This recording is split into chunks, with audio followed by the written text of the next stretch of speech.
انسان کے پاس اللہ تعالی کی دی ہوئی نعمتوں میں سے سب سے بڑی نعمت انسان کی عقل ہے، انٹلیکٹ. اور میں نے پہلے بھی کئی دفعہ بتایا کہ اب جدید میڈیکل سائنس اس بات کی تصدیق کر چکی ہے کہ دماغ بھی سوچتا ہے اور دل بھی سوچتا ہے، لہذا دونوں چیزوں کو آپ ملا کر عقل کہہ لیں. حتیٰ کہ سب سے بڑا حق یعنی اللہ اور اس کے رسولوں پر ایمان لانا عز وجل و علیہم الصلاۃ والسلام، یہ بھی اسی عقل کی بدولت ممکن ہے. اسی لیے اللہ تعالیٰ نے تورات اور انجیل کے اندر یعنی اولڈ ٹیسٹمنٹ اور نیو ٹیسٹمنٹ میں بھی اور اس فائنل ٹیسٹمنٹ یعنی قرآن حکیم کے اندر بھی وہی 10 کمانڈمنٹس ارشاد فرمائی ہیں جو تورات اور انجیل کے اندر موجود تھیں. اور قرآنک ورژن ان کا سورہ بنی اسرائیل کی آیت نمبر 22 سے لے کر 39 تک ہے، 17 آیات میں. اور اس میں جو 9th کمانڈ آئی ہے سورہ بنی اسرائیل آیت نمبر 36، بسم اللہ الرحمن الرحیم وَلَا تَقْفُ مَا لَيْسَ لَكَ بِهِ عِلْمٌ إِنَّ السَّمْعَ وَالْبَصَرَ وَالْفُؤَادَ كُلُّ أُولَٰئِكَ كَانَ عَنْهُ مسئولا. اے انسان کسی چیز کی پیروی اس وقت تک مت کر جب تک کہ تجھے اس چیز کے بارے میں ڈیفینیٹ علم حاصل نہ ہو جائے. بے شک کان، آنکھیں اور عقل، اپروپریٹ ٹرانسلیشن فواد کی ہے عقل. فعید کہتے ہیں عربی میں بھجیا کو، فائدے والی چیز کو، ایکسٹریکٹ کی گئی چیز.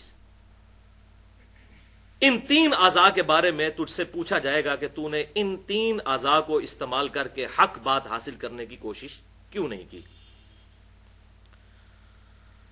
اسی طریقے سے سورہ الزمر کی آیت نمبر 9 کے اندر اللہ تعالیٰ نے ارشاد فرمایا بسم اللہ الرحمن الرحیم قل هل يستوي الذين يعلمون والذين لا يعلمون انما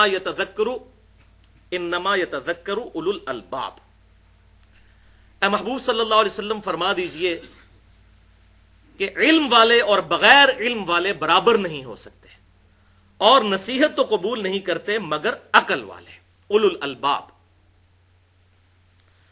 اور اس کے برعکس جو لوگ اپنی عقل کو استعمال نہیں کرتے، اپنے کانوں کو استعمال نہیں کرتے، اپنی آنکھوں کو استعمال نہیں کرتے، اللہ تعالیٰ نے ان کے ایک ایک عضو کا ذکر کر کے آخر میں گاڑا فتویٰ لگایا ہے. جو لوگ کان استعمال نہیں کرتے، آنکھیں استعمال نہیں کرتے، عقل استعمال نہیں کرتے، سورۃ الاعراف کی آیت نمبر 179 میں اللہ تعالیٰ نے ان پر گاڑا فتویٰ لگایا اولئک کالانعام بل ہم اضل. یہ لوگ تو جانوروں کی مانند ہیں مگر بلکہ اس سے بھی بڑھ کر.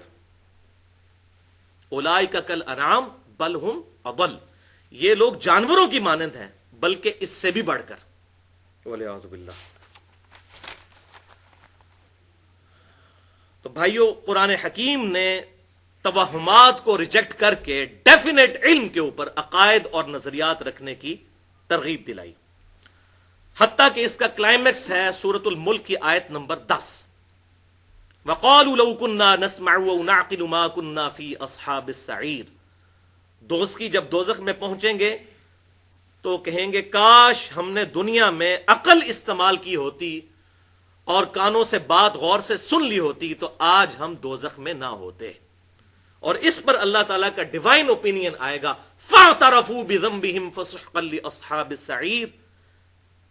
انہوں نے اپنے اصلی جرم کا اعتراف کر لیا، پس پھٹکار ہو ان اصحاب السعیر کے اوپر، دوزخ والوں کے اوپر. اب جرم ماننے کا فائدہ کوئی نہیں. اور بھائیوں، رسولوں کا مقدمہ ہی اسی بات پر قائم ہے کہ انسان نے اپنی عقل کو، اپنے کانوں کو، اپنی آنکھوں کو استعمال کر کے خود گمراہی سے بچ کر حق کا راستہ اختیار کرنا ہے. سورہ الدہر میں اللہ تعالیٰ نے ارشاد فرمایا اِنَّا هَدَيْنَاهُ السَّبِيلَ إِمَّا شَاكِرًا وَإِمَّا كَفُورًا. ہم نے تو ہدایت کا راستہ واضح کر دیا ہے، چاہو تو اسے اختیار کر لو، چاہو تو انکار کر دو. یہ من چلے کا سودا ہے، لیکن انجام پھر مختلف ہوگا.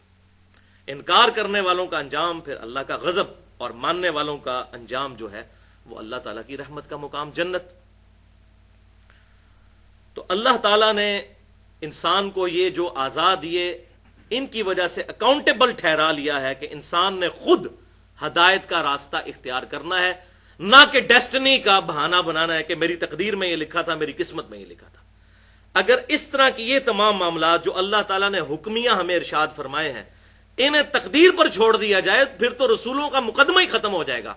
رسولوں کا دنیا میں آنے کا مقصد ہی یہی ہے کہ ہمیں اس بات پہ جھنجھوڑیں کہ ہم اپنی عقل کو، اپنی آنکھوں کو، کانوں کو استعمال کریں۔ ادروائز اگر اللہ تعالیٰ نے زبردستی کسی کی ڈیسٹنی میں دوزخ یا جنت لکھی ہوئی ہے، پھر تو رسولوں کی ضرورت ہی کوئی نہیں، کتابوں کی بھی ضرورت کوئی نہیں ہے۔ تو ان کتابوں کا مقدمہ اور رسولوں کا مقدمہ اسی بات پر قائم ہے کہ ہم نے اپنا انٹلیکٹ استعمال کرنا ہے۔ علمی پوائنٹ نمبر 2، بھائیو، قرآن حکیم صرف 2 علوم کو مانتا ہے، ایک ریویلڈ نالج جو وحی کا علم ہے، اور دوسرا ایکوائرڈ نالج، سائنس کا علم، ڈیفینٹ سائنس کا علم جو مشاہدات اور تجربات کے بعد اسٹیبلش ہو جائے، ہائپوتھیسز یا تھیوریز کی بات نہیں۔ اور سائنس کی ہم ڈیفینیشن کیا کرتے ہیں؟ The knowledge obtained through observations and experiments is known as science۔ مشاہدات اور تجربات کے ذریعے حاصل کیا گیا علم سائنس کہلاتا ہے۔ تو قرآن صرف 2 علوم کو مانتا ہے، ریویلڈ نالج وحی کا علم یا ایکوائرڈ نالج سائنس کا علم۔ تیسرے کسی علم کو قرآن نہیں مانتا۔ اس میں نے تقریباً 35 منٹ کی گفتگو کی ہے، مسئلہ نمبر 39 کے نام سے اہل سنت پاک .com پر، علم وحی اور علم سائنس کی اہمیت اور ان کا دائرہ کار۔ آج محل نہیں کہ میں اس کی ڈیٹیل میں جاؤں، بس مختصراً یہ بات عرض کر دوں کہ بھائیو، ہم نے مشاہدات اور تجربات کے ذریعے یہ بات ڈیفینیٹلی علم کے ساتھ حاصل کی ہے کہ پیٹرول جو ہے یہ آگ کو بھڑکا دیتا ہے۔ اب یہ پیٹرول کی جو کوالٹی ہے یہ بالکل اسی طریقے سے ڈیفینیٹ ہے جس طرح کے کتاب و سنت کا علم ڈیفینیٹ ہے، کیونکہ یہ اللہ تبارک و تعالیٰ کا فزیکل فینومینا آف نیچر ہے۔ اللہ تعالیٰ اس کا پابند نہیں ہے، لیکن جو اللہ نے قوانین بنائے وہ تو بڑے محکم ہے۔ پوری سائنس کی بنیاد ہی ان محکم قوانین کے اوپر ہے۔ اگر یہ قوانین روزانہ ٹوٹنے شروع ہو جائیں تو کوئی بھی سائنٹیفک ڈسکوریز کی بنیاد کے اوپر ہم کوئی بھی چیز، کوئی مشین نہیں بنا سکتے۔ اگر فرکشن ختم ہو جائے تو ہماری گاڑیاں جو ہے روڈ پہ نہیں چل سکتی۔ تو یہ ڈیفینیٹ محکم لا ہے۔ آگ ایک ہی دفعہ ٹھنڈی ہوئی ہے ابراہیم علیہ السلام کے لیے، روزانہ تو نہیں ٹھنڈی ہوتی، اور سمندر بھی ایک دفعہ ہی پھٹا ہے موسیٰ علیہ السلام کے لیے، روزانہ تو پھٹتا ہی نہیں ہے، ورنہ تو یہ سارے کے سارے معاملات چل نہیں سکتے۔ تو یہ اللہ تعالیٰ کے بڑے مضبوط اور محکم قوانین ہیں، اور اتنے محکم قوانین ہیں کہ اللہ تبارک و تعالیٰ کے پیغمبر سیدنا ابراہیم علیہ السلام نے اس کافر بادشاہ کے دربار میں اللہ تعالیٰ کی وحدانیت کی جو دلیل پیش کی تھی سورۃ البقرہ کی آیت نمبر 258 میں، وہ ایک فزیکل فینومینا آف نیچر تھا کہ میرا رب وہ ہے جو مشرق سے سورج کو نکالتا ہے، اگر تو رب ہونے کا دعویٰ کرتا ہے تو مغرب سے نکال کے بتا۔ یہ ڈیفینیٹ لا ہے، فزیکل فینومینا آف نیچر۔ اللہ تعالیٰ اس کا پابند نہیں، لیکن اس نے قانون تو بنایا، تو اس پر وہ کافر خاموش ہو گیا۔ میرا رب وہ ہے جو مشرق سے سورج نکالتا ہے، یہ ود رسپیکٹ ٹو زمین ہے۔ بعض کفار اس کے اوپر بھی اعتراض کرتے ہیں جی سورج تو نکلتا ہی کوئی نہیں ہے، تو ود رسپیکٹ ٹو زمین۔ تو بھائیو، یہی کفار جب اپنی اخبار کے اوپر روزانہ ٹائمنگ دیتے ہیں تو کیا دیتے ہیں؟ سن رائز اور سن سیٹ۔ تو اس وقت اگر ہم ان کا مذاق اڑانا شروع کر دیں کہ بھائی سن تو رائز کرتا ہی نہیں، نہ سیٹ ہوتا ہے، تو کہیں گے نہیں نہیں یہ تو زمین کے ریفرنس ہے۔ تو بھائی یہ بھی زمین کے ریفرنس سے بات ہو رہی ہے، ریلیٹو ٹو زمین، ورنہ سورج تو غروب ہوتا ہی نہیں ہے، وہ تو زمین کی جو گردش ہے اس کی وجہ سے سارے معاملات چلتے ہیں۔ وہ مسئلہ نمبر 60 جو ہے ہو از اللہ، انہیں میں نے ڈیٹیل سے بتایا اس لیکچر کے اندر۔ بہرحال جو ایسی بات ہو جس پہ دونوں علوم متفق ہو جائیں، ریویلڈ نالج بھی اور ایکوائرڈ نالج بھی، تو وہ نور علی نور ہے۔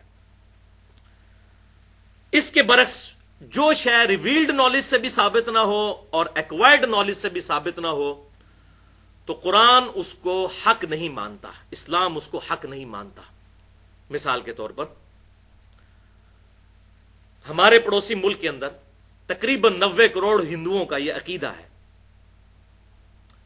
کہ زلزلہ اس لیے آتا ہے کہ ایک گائے ہے، اس نے ایک سینگ کے اوپر زمین کو اٹھا رکھا ہے، جب وہ تھک جاتی ہے تو دوسرے سینگ پہ اٹھاتی ہے، تو بس اسی کے ہلنے کی وجہ سے زلزلہ آتا ہے۔